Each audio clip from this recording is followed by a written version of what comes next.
2 months ago, I had the privilege of visiting our Lakota and Dakota brothers and sisters at Standing Rock Reservation in North Dakota. Reservations are among the hungriest places to live in the United States. 23% of Native Americans in the U.S. have terrible access to adequate food, almost twice the national average. A Lakota elder named Terrence told me of the 79% unemployment rate at Standing Rock.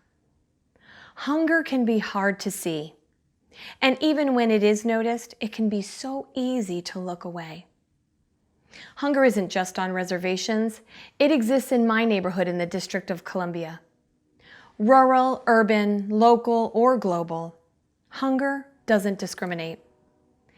Today's reading in Isaiah talks about hunger and foreshadows Jesus' teaching on mercy. Isaiah predicts a chasm between what God intends for us and our tendency for human sinfulness, notably the absence of mercy. Isaiah condemns false fasting, religious observances that show no mercy.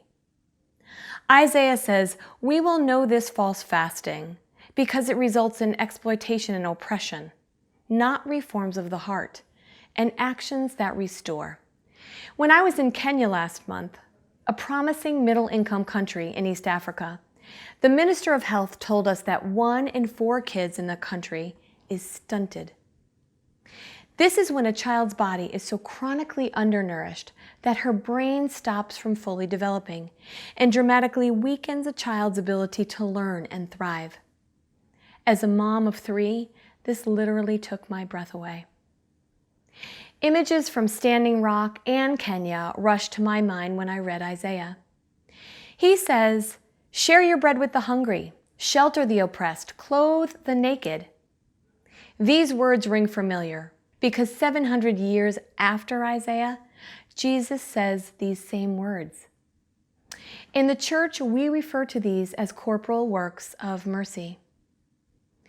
My visits to Standing Rock and Kenya occurred as Pope Francis's Jubilee Year of Mercy was coming to a close.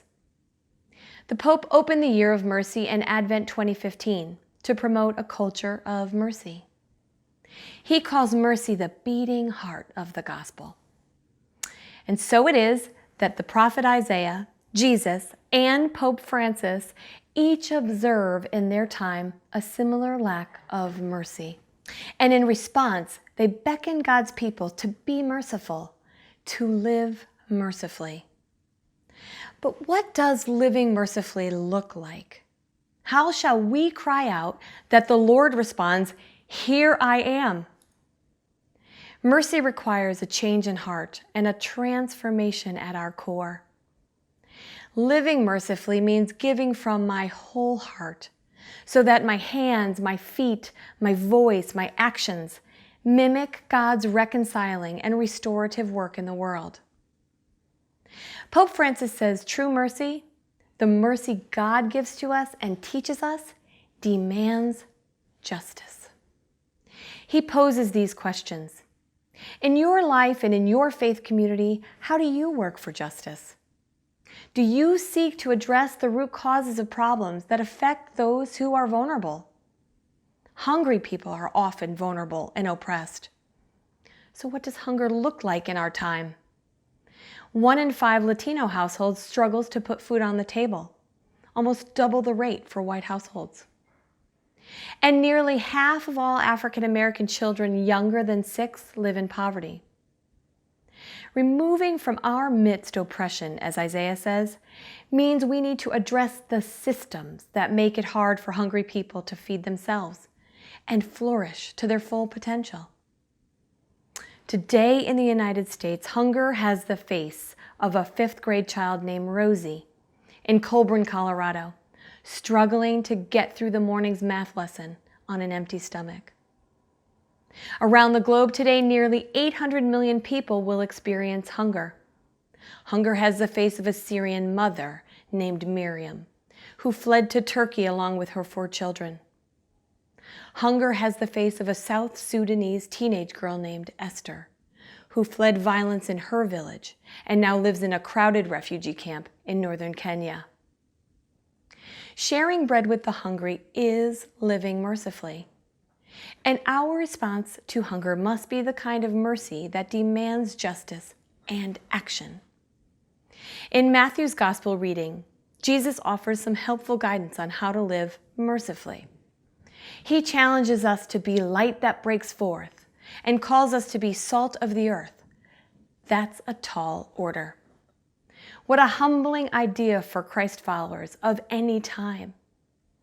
Our time has people named Rosie, Miriam, and Esther. My brothers and sisters, we are characters in God's amazing story of life. To partake in God's work in the world, we must first see God's light in order to be God's light. As believers, we know God's light is among us, but so is oppression. Isaiah, Jesus, Pope Francis, each offer that to see God's light, we have to recognize oppression and sin. First, we have to look inward to discern oppression's many forms, like unchecked materialism, privilege, and greed that leads to human and structural sin. By beginning to remove the blinding, stifling oppression within us, we can more readily recognize oppression around us.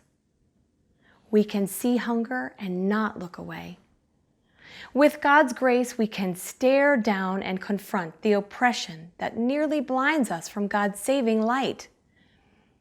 God wants our fast to be mercy-led with transformed hearts.